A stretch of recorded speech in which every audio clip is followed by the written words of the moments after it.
A lot of people have been talking about this war in Ukraine, where I'm at.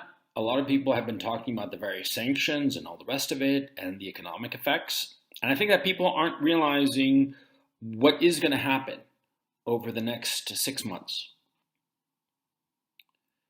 See, in 2011, do you know why the Arab Spring happened? All those revolts back in the day?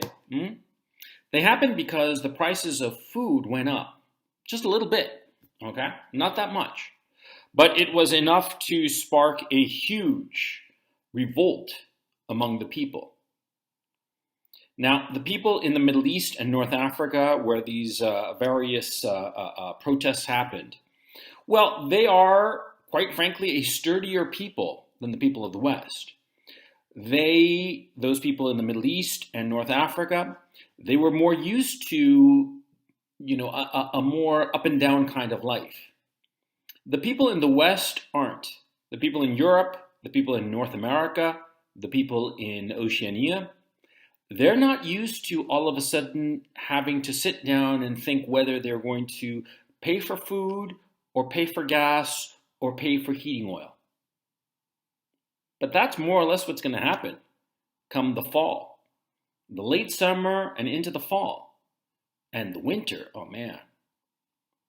And so we have to start to think and realize that we might have some sort of revolution on our hands come the fall and winter of 2022 and 2023. I mean, think about it. Already we are seeing how inflation is having its way with different products. We're already seeing that the supply chains have been interrupted by COVID lockdowns, by other things, but we are experiencing those effects now.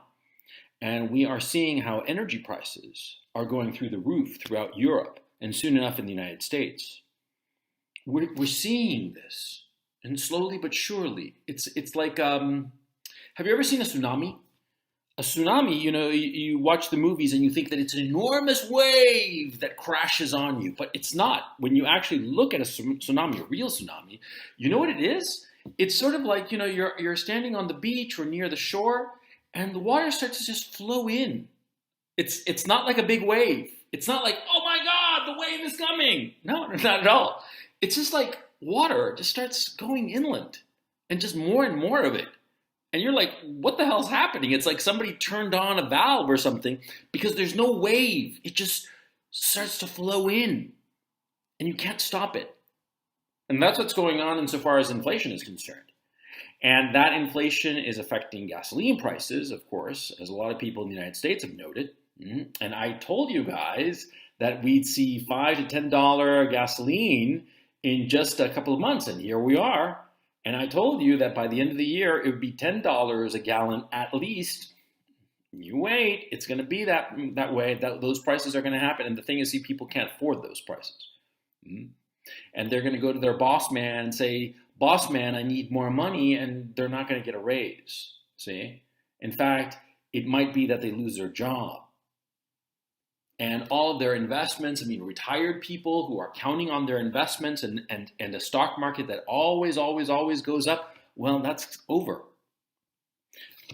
We can start seeing a revolution in the West. When people don't have enough money for the basic necessities and food, they start to revolt. Look what happened in the Arab Spring.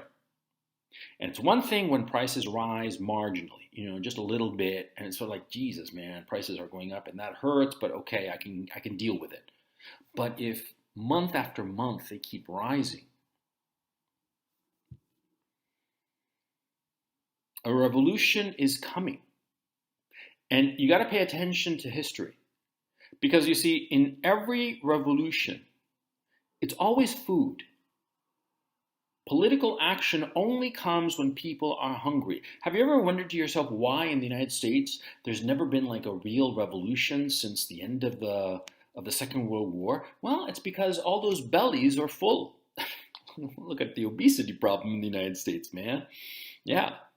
People stuff their faces and it calms them down. But when people don't have enough money for food, don't have enough money for transportation, don't have enough money for heating, don't have enough money for rent or their mortgage payments, things change, and they change very, very fast. And you're going to start seeing a lot of the powers that be, as they are called, doing all kinds of things to stop the revolt. The revolt is coming. It's coming in the West, and it's going to get ugly, real ugly. And you should be aware of it. You should pay attention. Pay attention to what's coming, because like I said, it's like a tsunami.